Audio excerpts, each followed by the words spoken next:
Kia ora and welcome to a Yarn Live, the Women in Data Science series for 2025. I'm your host, Ryan Ashton from Few Quiet Yarns, and today's special guest is Amelia Bentley from HarzardCo.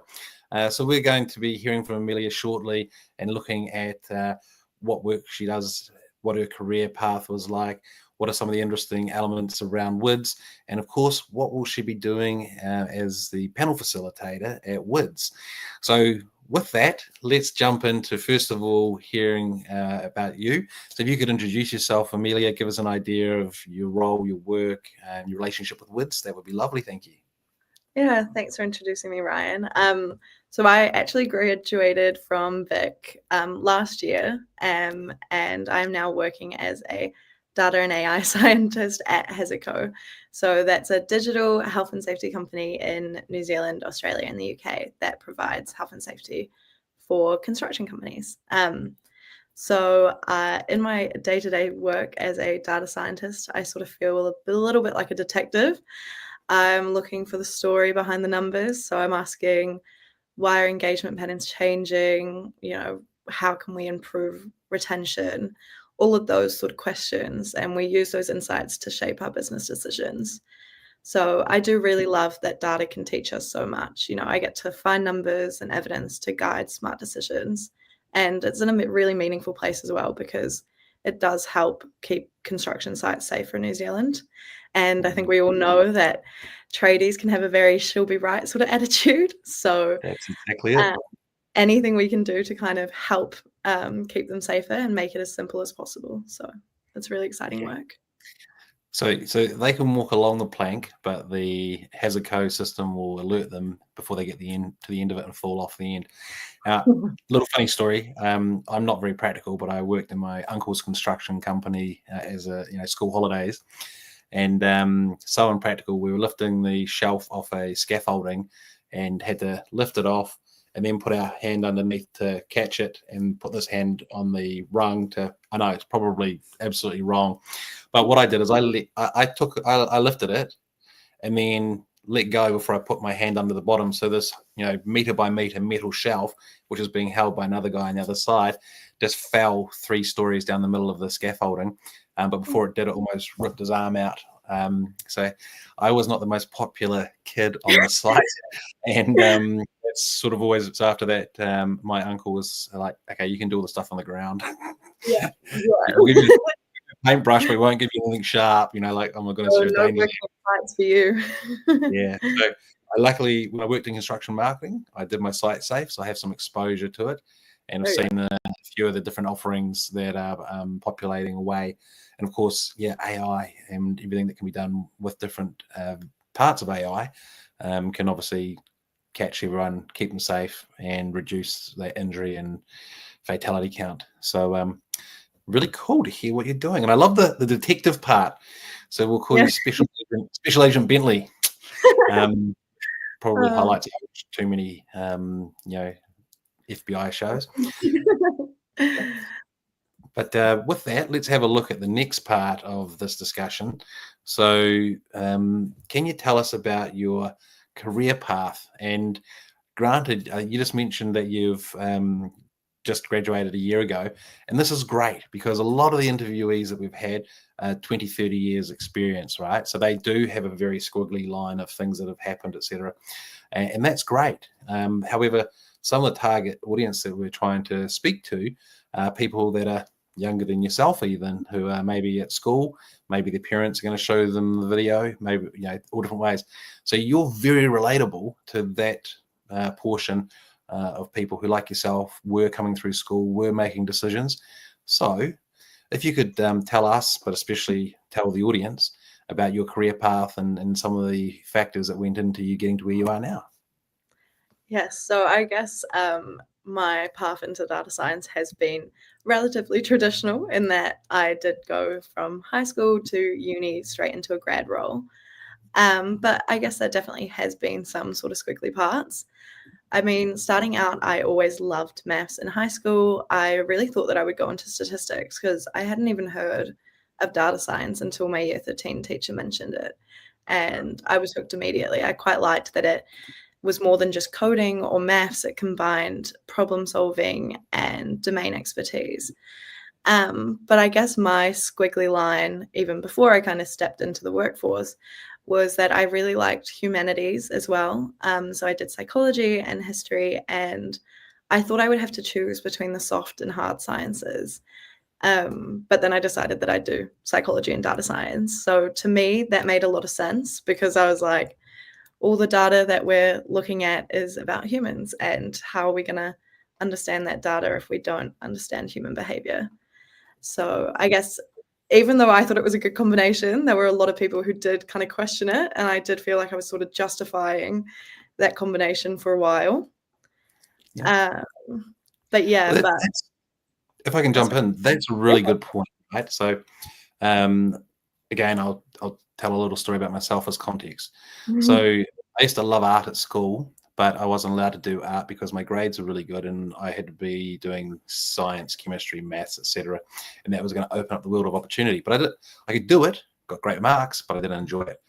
But I wasn't allowed to do art because that's where the bad boys went to go and smoke dope out the back of school.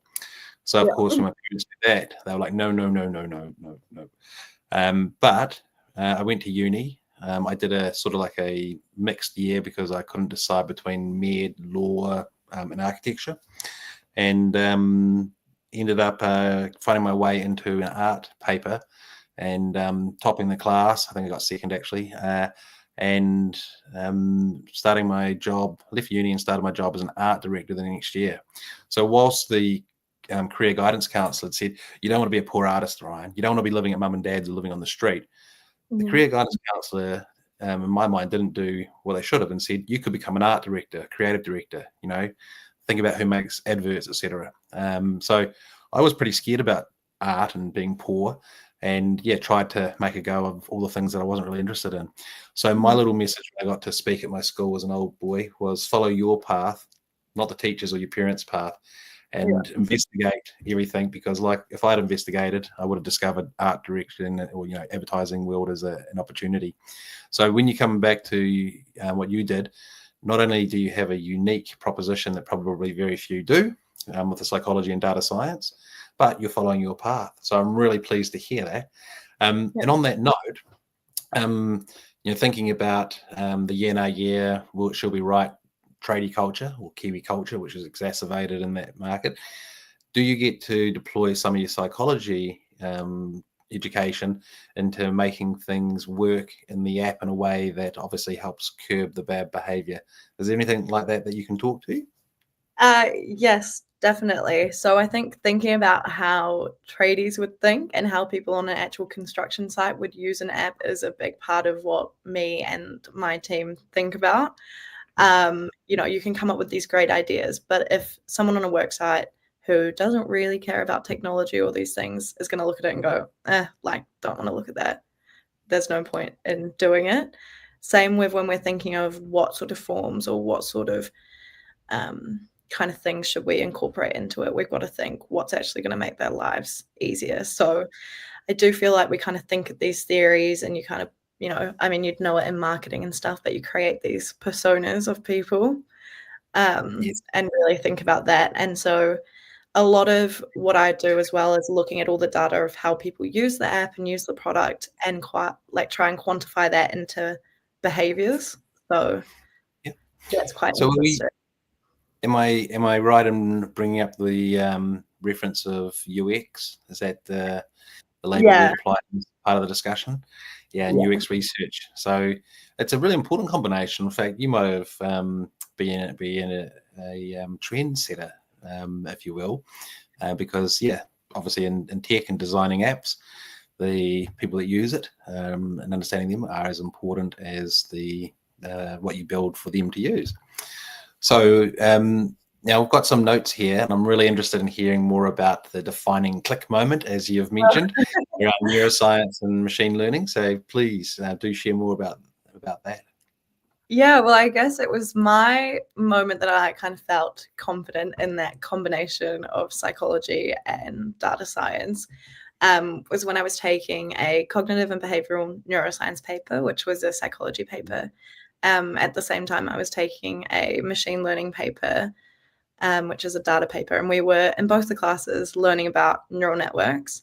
In the machine learning class, it was about neural networks as algorithms that are inspired by the human brain. And it was also at that time that I learned about Geoffrey Hinton and his work on the neural networks. And I really became passionate about AI because I learned about his background. So he was a cognitive psychologist and a computer scientist. And seeing someone so renowned kind of bridging that gap that I was exploring kind of really validated my career choice, I guess. And it showed me that these fields weren't really separate. I just hadn't been exposed to the connections. So that was definitely my click moment. I was kind of there and I was like, actually, these two worlds do go together, and people have been finding them for years. So that did really give me confidence in my path because I kind of felt confident in it. Yeah. Well, you're bang on with the reference to neural networks and AI, which in the AI world we hear about all the time, but that obviously came from neuroscience and the neural networks that we have in our brain. If I remember Psychology 111, or was it 101? One was the science and one was the sort of real life, but they talk about the synapses between the brain. I won't try to explain it. It's too long ago. There we go. Here we go. Yeah. So literally the neural networks concept in AI, I'm sure it has to have come from psychology or the neuroscience, etc. So it definitely has the alignment, and what you've done just gets reinforced more and more and more as a great decision to take. So congratulations. Yeah, well, it did kind of feel like I was in the perfect spot as this was sort of all unraveling, and I was like, oh, I'm actually quite well placed to learn about this because I kind of have a basis, So yeah. Oh, cool. I look forward to reading your book one day when you share more detail about it. So, what was the lesson out of all of this for you? If you can share what that is. Well, I guess even though my path was sort of linear thus far from high school to uni to a grad role, I guess my lesson was that my interests did evolve in that kind of area that I was in. And a big lesson was to kind of stick to what I was passionate about, similarly to sort of what you were talking about. But yeah, not being swayed by other people's opinions, what would maybe be the traditional path to take, and those things, because, it works out when you stick to what you think you should do. So well said. And yeah, when you're young, as happened to me, you respect, well, we were in my generation, Gen X, we were taught to respect our elders. So if they said jump, you said how high, and if they said you shouldn't do art, you should do maths and whatnot, then you did. So I kind of could have fought against it more, but it's great to hear you at your age standing up for what you want to do, and that's refreshing and a good lesson for everyone out there. So thank you for that. So now let's hear a little bit more about what you'll be doing at the WiDS event, because you won't be presenting per se, but you will be facilitating a panel. So would you like to share a little bit more about that and what you're looking forward to? Yeah, so I'll be facilitating the ethics and privacy panel, which I think will just be such an interesting conversation. I mean, the world of AI has really changed data, and people are more and more aware of privacy and security issues with it. So we have some really exciting panelists. We have Liz McPherson, who's the Deputy Privacy Commissioner, Napita Riley, who's the CEO of Figure NZ, and Emma McDonald, who is the Director for the Centre of Data Ethics and Innovation at Stats. So I think it'll be a really unique opportunity to hear their perspectives and lessons that they've learned working in this space and shaping the future of how HarzardCo really thinks about data and privacy and all of those issues. You've got a bit of a stacked lineup there. Deputy Privacy Commissioner, CEO of Figure NZ, Director of Stats NZ. So yes, so I hope you're going to put them on the spot with some really good, tough questions that we dare say normal people who don't understand the ethics and privacy aspect in the detail. So most people get it in the concept, and most people hear things talked about, but when you get down into, I guess, the nuts and bolts of it, it can get a little bit confusing and unsure. So it'll be great to hear. And do you have any predefined questions that you're going to hit them with, or are you going to take it as it comes and develop questions off what they say? I do have a few sort of starting points, but I think it is such an interesting topic, and all of these women have been doing really interesting stuff in this space. So I think just seeing where the conversation goes will get us some really interesting insights. I mean, a lot of ethics is just working in the gray area, and there usually isn't a right or wrong answer. So I'd love to hear more about what these women do when, the answer isn't clear. That is one thing that I'm looking forward to asking them, because, it's very interesting work, and it's not right or wrong. So that's one question I'm excited for. Well, I have a question for them that you may be thinking of asking, and maybe you've got some insights for us today, which is around the potential bias factor, because machine learning, in its name, it says it's machine learning, and it learns off our historical data, which, as we know, especially the further back you go, the worse it gets in terms of whatever the problem is, be it racism, sexism, you name it. So is there a way or a tool or a process that can be applied to remove the bias once it's uncovered? Or is that more a case-by-case basis? I think I think this is really interesting. I guess to maybe give an example of how these biases are kind of seen in ChatGPT for people listening. But even if you ask things like ChatGPT, name me the 10 most important figures in history, they will give you a list, and it will all be men. And that is not because ChatGPT is sexist, but because it is trained on data that is inherently sexist. And so it is just perpetuating those real world biases. Is there anything that we can do about that? It is all about the training and also education for people. So making sure that people don't take these outputs as verbatim, but also understand that they can be wrong and they can be biased. And we always need to be questioning the output. I think tools like AI are incredibly amazing. I mean, I'd be silly if I was here saying they're bad tools, but they are also just a tool. So I think while there are things that we can do with the training data, the biggest thing that I would give to people is to just always question the output and to be aware of those things. Yeah, and it's an amazing phenomenon how any new technology starts, and people can pick the holes in it. But if you look at cars, for example, if you drive too fast, you speed, you can end up dying in an accident. So it's just a tool to get us from A to B. But if we misuse it or don't know how to use it properly, then it can be ultimately dangerous. Similar with ChatGPT. I guess the problem is it's so new that people are still learning and still questioning. And then there's the people that know what they're talking about, like your panel, and the people that don't know what they're talking about, like, per se, me. And I could instantly get the wrong end of the stick and go off on a tangent the wrong way. So this is the power of what's going to happen at the WiDS event. We're going to get clarity on a range of subjects, and ideally that will be exciting to the 200 plus attendees that are coming to see and hear it. And hopefully up to 350, which is the capacity for the room. So if you're out there wondering, go and register. It's free. You're going to hear Amelia facilitate this super panel of experienced brains in the field of ethics and AI, and you're going to learn really good information. So if we carry on, there's a few other matters in here. So if you're thinking about privacy regulation, potentially multi-data sovereignty, some of those key areas, what are some of your thoughts in terms of what needs to be covered or looked at for those so that people understand them?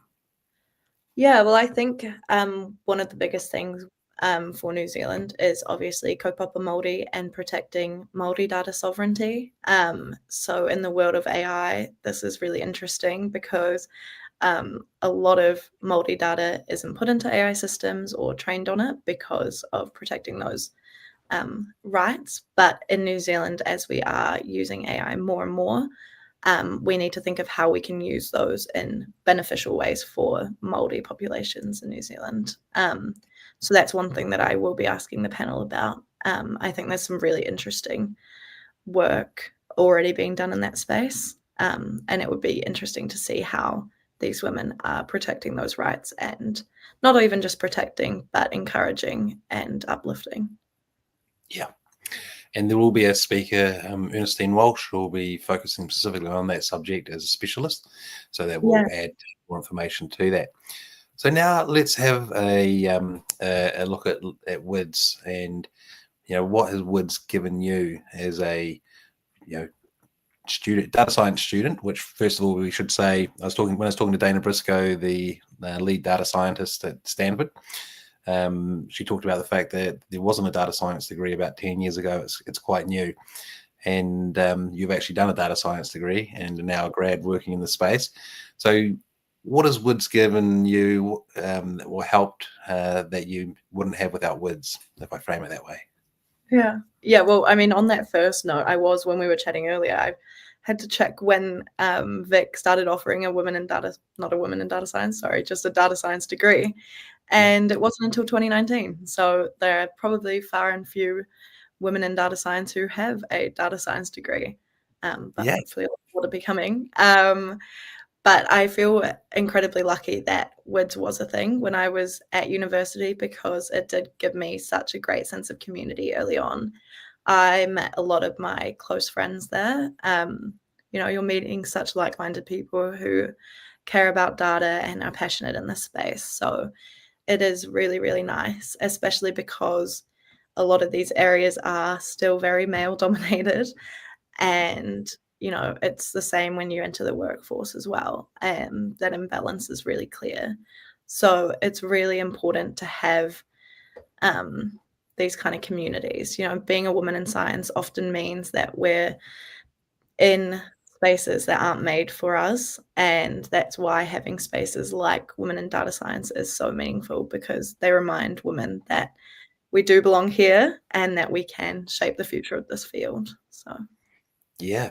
And look, I think about my mum's story. So she was a statistician. That's what everyone was called before data science was a term, and a CIO. And yes, there are a number of stories of the things that she faced, being one of the original women in tech, as I say.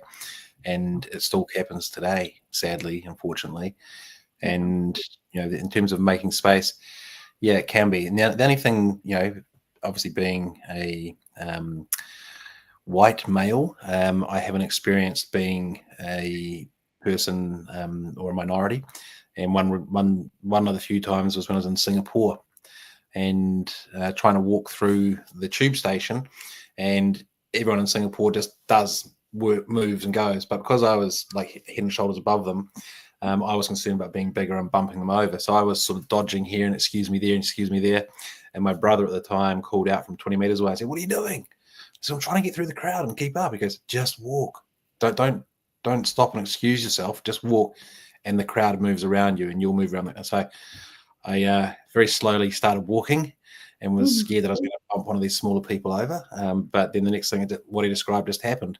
But before then, you could say I had no support group.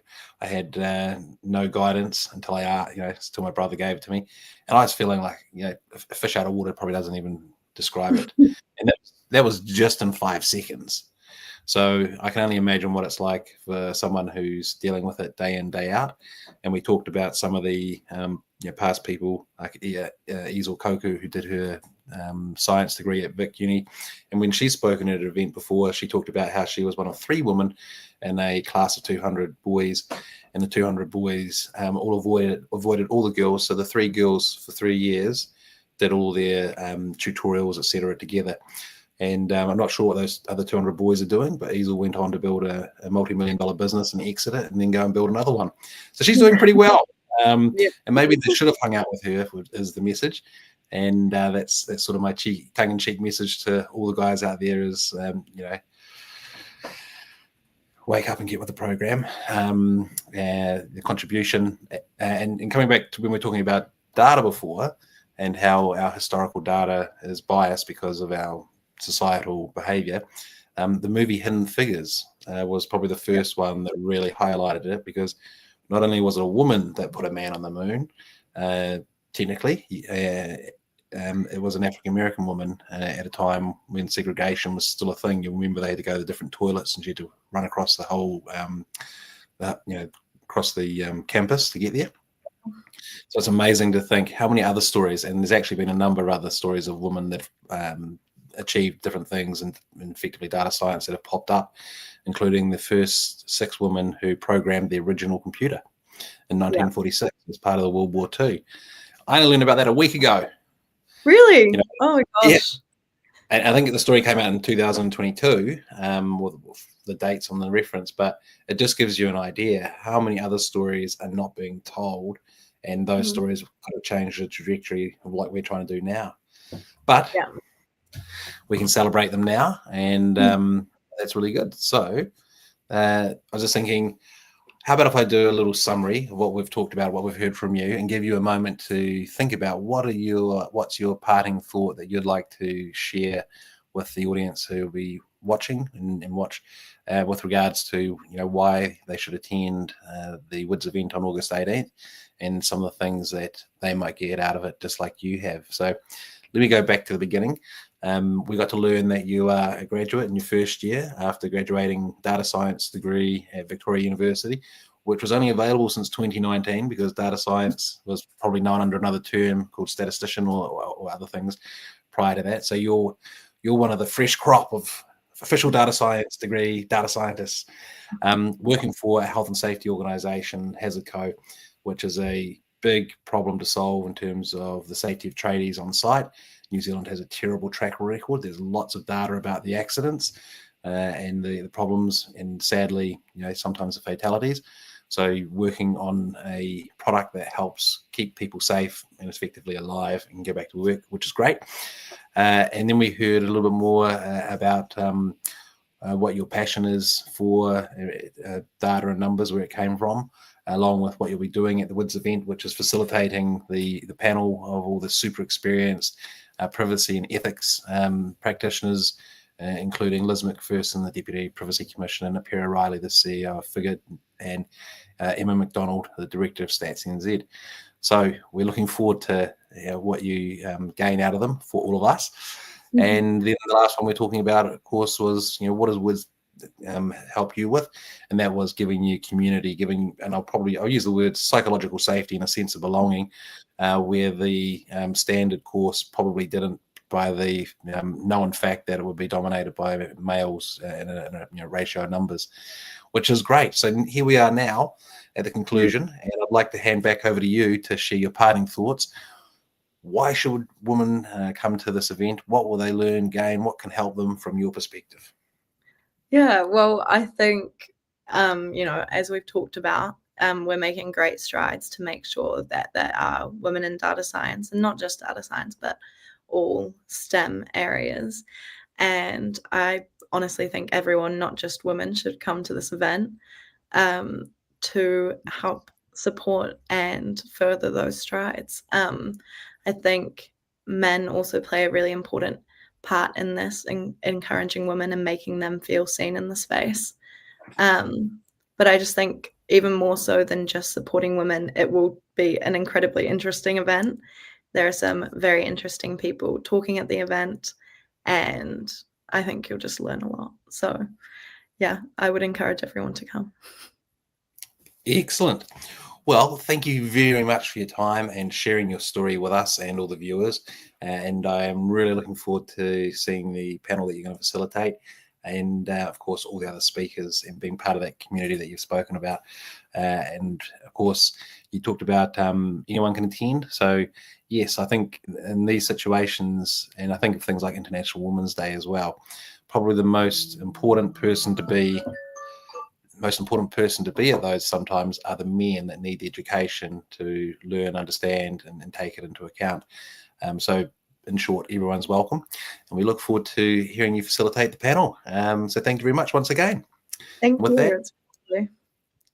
And with that, we'll call it a day here and get you back to helping save all those tradies on the job sites who, like myself, probably do a few impractical things and need your app to help guide and look after them.